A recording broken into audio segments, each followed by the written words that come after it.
Bueno, queridos hermanos y hermanas, buenos días, bienvenidos a este tiempo de disfrute, este tiempo de mucho disfrute, diría yo, porque, hermano, el poder ver de que Cristo es experimentable, nosotros podemos experimentarlo, podemos disfrutarlo, aun como dice el apóstol Juan en la primera carta, lo que hemos tocado, lo que hemos visto tocante al verbo de vida, esto os anunciamos. Señor, gana hoy más de nosotros. Señor, en esta mañana queremos tocarte, queremos verte, queremos sentirte. Por eso, guíanos tú, Señor, en cuanto a ese propósito y ese deseo que hay dentro de ti, en tu corazón desde antes de la fundación del mundo, pero que tú ahora nos lo estás mostrando y nos lo estás revelando. Maravilloso. Hermanos y hermanos, en esta mañana estamos tocando un bosquejo muy rico. Se titula el bosquejo general.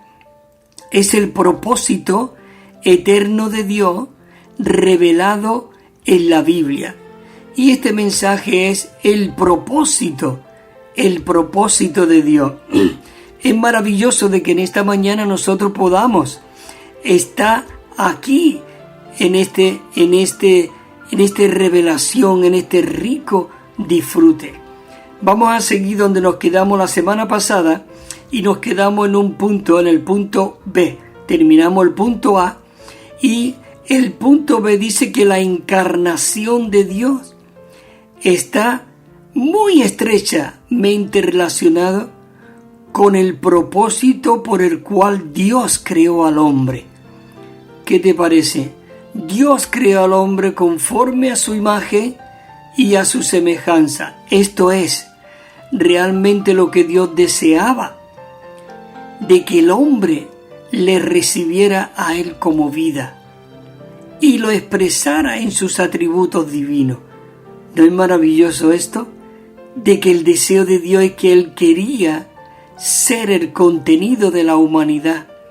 Es decir, tú sabes que hay muchas personas que su contenido es mucho odio, delincuencia, hay muchos vicios, hay incluso mucha cultura, pero Dios no está ahí. Dios quiere que realmente nosotros podamos recibirle y que el contenido de nosotros mismos pueda ser Dios, para que cuando nosotros hablemos, cuando nosotros vivamos, cuando nosotros tengamos comunión unos con otros, que realmente esa comunión nos limpia, porque dice en primera de Juan 1:7 que si andamos en luz como Él está en luz, tenemos comunión unos con otros y la sangre de su Hijo Jesucristo nos limpia de todo pecado. Hay aquí un versículo que dice, Colosenses 1:13, que esto nos confirma porque estamos leyendo la palabra de Dios, el cual dice nos ha librado de la autoridad de las tinieblas y hemos sido trasladados al reino de su Hijo del amor. ¿No es maravilloso? Nosotros que estábamos muertos, sin esperanza, fuimos trasladados y ahora nosotros estamos en la vida. Y el 14 dice, en quien tenemos redención, el perdón de pecado. Y el 15 dice, Él es la imagen del Dios invisible, el primogénito de toda creación. A mí me encanta la palabra primogénito, porque cuando Él estaba en la tierra, Él era el unigénito Hijo de Dios, era el único Dios hombre, un hombre lleno, repleto de todo lo que Dios era. Es decir, pero era el unigénito.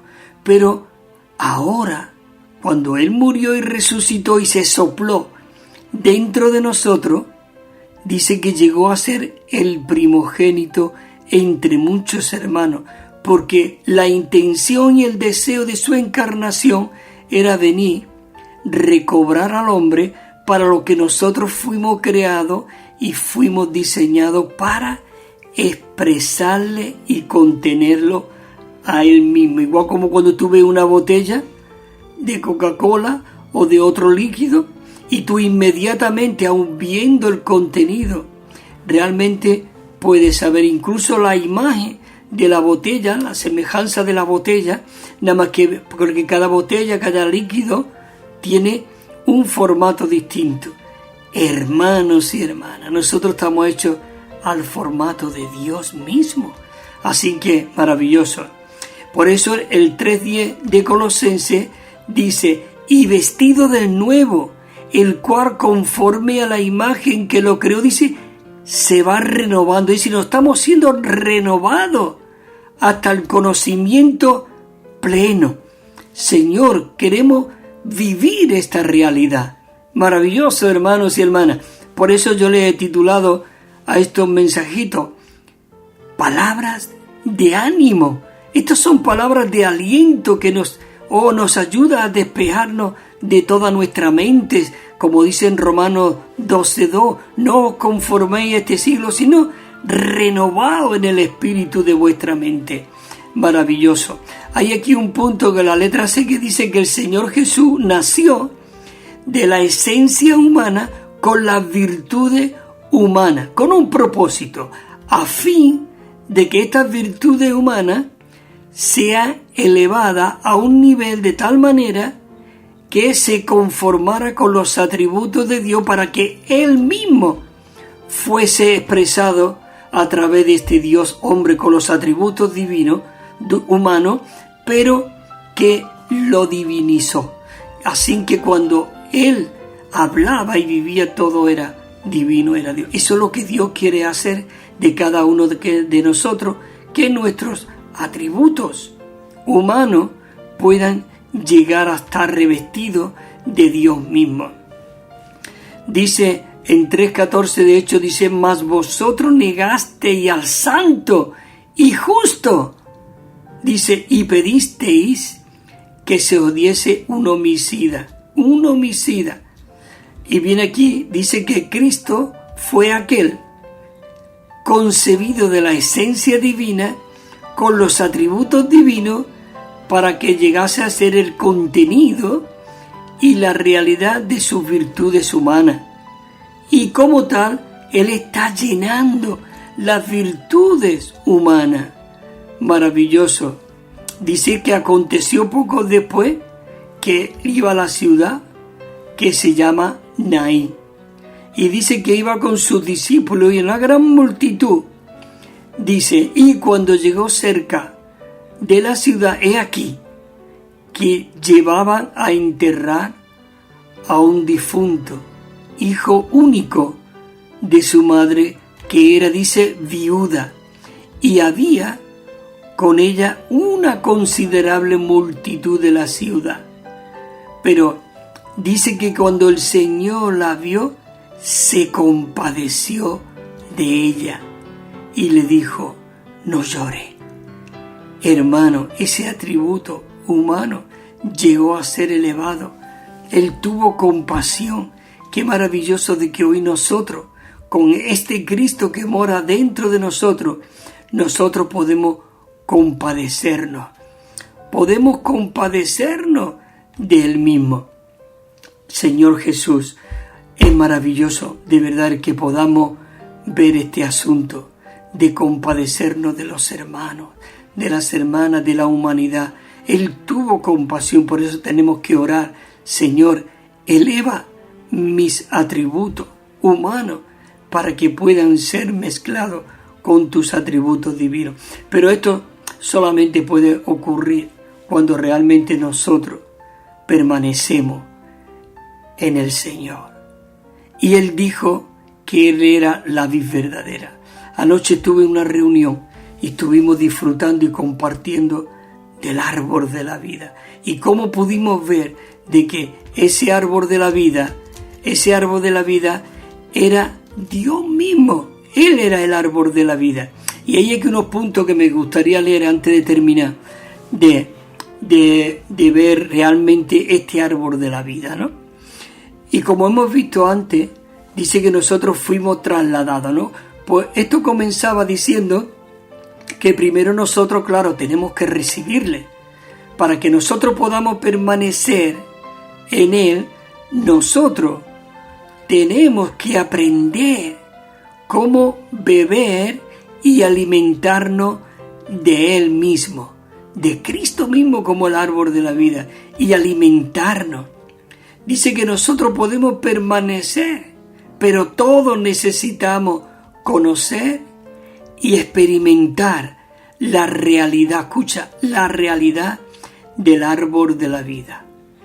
La intención de Dios es presentarse presentársenos como el árbol de la vida. No solo comemos de este árbol, sino que, hermanos y hermanas, permanecemos en el árbol. Y no solo tomamos algo de este árbol y lo ingerimos, escucha esta palabra, sino que también nosotros hemos llegado a ser parte de este árbol. Al beber del Señor y alimentándonos de Él, llegamos a ser parte de Él y llegamos a ser, escucha, las ramas del árbol. Yo no lo digo, lo dice la palabra de Dios. Dice, porque yo soy la vid verdadera y vosotros los pámpanos, las ramas del árbol. Cuando la rama absorbe el jugo vital del árbol, esto realmente es beber de verdad. Y la rama del árbol come al absorber, escucha, el zumo vital del árbol. La rama absorbe todo lo que es y tiene, y no solamente absorbemos, sino que permanecemos en el árbol. Dice que si nosotros permanecemos en el árbol, porque nosotros no podemos hacer nada, ni decir, ni existir. Queridos hermanos y hermanas, en el árbol nosotros tenemos la existencia, y este árbol es Cristo mismo. Y dice que nosotros éramos rama silvestre, pero que ahora nosotros hemos sido injertados en el buen árbol.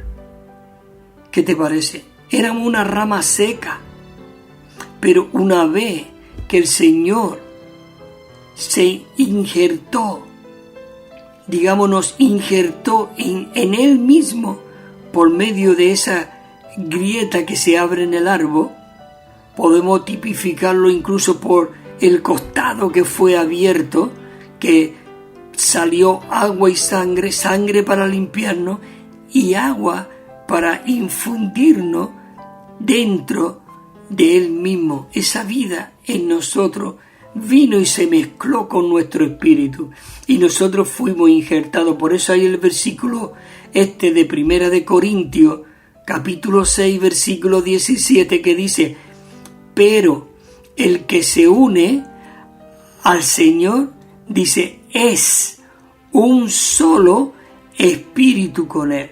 Es un solo espíritu con Él. Es decir, queridos hermanos y hermanas, este es el propósito de Dios, que nosotros realmente nos alimentemos, seamos nutridos y que realmente pertenecemos a Él mismo. Porque este versículo que dice en Efesios 1, 10, 20, 22 y 23, que dice que sometió todas las cosas bajo sus pies y lo dio por cabeza sobre todas las cosas a la iglesia, la cual es su cuerpo, la plenitud de aquel que todo lo llena en todo. ¿No es esto maravilloso? Queridos hermanos y hermanas, tengo que terminar aquí y realmente yo os animo, de verdad, que la palabra de Dios es viva y eficaz y es como una espada que dice que corta y penetra hasta dividir el alma del espíritu. Dios quiere dividir el alma del espíritu, porque el alma es donde está nuestra mente, nuestra voluntad, nuestras emociones, está nuestra personalidad, pero ahora nuestra persona es Cristo. Pablo llegó a decir, porque lo que he perdonado, lo perdono, dice, en la persona de Cristo. Así que, hermanos y hermanas, próxima semana estaremos por aquí disfrutando con todos vosotros este deseo que hay en el corazón de Dios. Y os recuerdo que de lunes a viernes, todos los días a las 10 de la noche, tenemos los estudios Vida de la radio. Ahí tenemos una dirección, WhatsApp, teléfono, para que podáis poner en contacto con nosotros. Y os enviaremos gratuitamente y sin compromiso un Nuevo Testamento que tiene 9.500 notas explicatorias y una colección de 7 libros. Que el Señor os siga bendiciendo y fortaleciendo en el hombre interior por su Espíritu. Amén.